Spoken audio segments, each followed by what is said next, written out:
ಜೈ ಶ್ರೀ ರೇಣುಕಾಂಬ. ಶ್ರೀ ರೇಣುಕಾಂಬ ದೇವರ ದರ್ಶನ ಮಾಡಿದೆ ಇವತ್ತು. ತುಂಬ ಖುಷಿಯಾಯಿತು.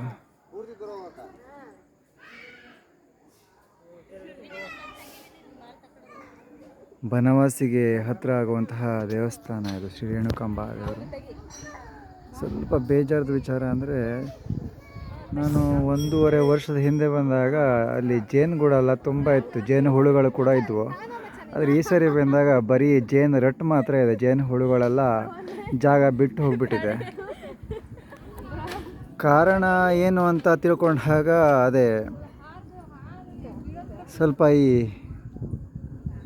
ಗಾಳಿಯ ವಾತಾವರಣ, ಇಲ್ಲಿ ಸ್ವಲ್ಪ ಗಾಳಿಯ ವಾತಾವರಣ ಸ್ವಲ್ಪ ಕೆಟ್ಟಿರೋದ್ರಿಂದ ಜೇನು ಹುಳುಗಳೆಲ್ಲ ಗೂಡು ಬಿಟ್ಟು ಹೋಗಿಬಿಟ್ಟಿದೆ ಅನ್ನೋ ಸೂಚನೆ ಸಿಕ್ತು. ಕೆಟ್ಟಿರುವ ಗಾಳಿ ಅಂದರೆ ಅರ್ಥ ಆಯ್ತಾ?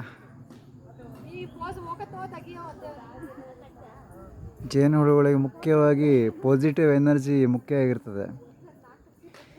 ಯಾವುದೋ ದೇವಸ್ಥಾನ ಆಗಿರಲಿ, ಎಲ್ಲೇ ಆಗಿರಲಿ, ಕಾಡೇ ಆಗಿರಲಿ, ಪಾಸಿಟಿವ್ ಎನರ್ಜಿ, ನೀರು ಇದೆಲ್ಲ ಇದ್ದರೆ ಪ್ರಾಣಿ ಪಕ್ಷಿಗಳು ಕೂಡ ವಾಸ ಮಾಡ್ತವೆ. ಇಲ್ಲ ಅಂದರೆ ಅವುಗಳು ಎಲ್ಲಿ ಪಾಸಿಟಿವ್ ಎನರ್ಜಿ ಇದೆ ಅಲ್ಲೇ ಹೋಗಿಬಿಡ್ತವೆ. ಆ ಥರ.